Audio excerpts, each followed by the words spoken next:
सदा सस्वरूपं चिदानन्दकन्दं जगत्सम्भवस्थानसंहारहेतुं स्वभक्तेच्छया मानुषं दर्शयन्तं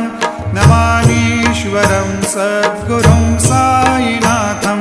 भवद्वान्तविद्वांसमार्तण्डमीड्यं मनोवागतीतं मुनिर्ध्यानगम्यं जगद्व्यापकं निर्मलं निर्गुणत्वां नमामीश्वरं सद्गुरुं साईनाथं भवाम्भोधिमग्नार्दितानां जनानां स्वपादाश्रितानां स्वभक्तानां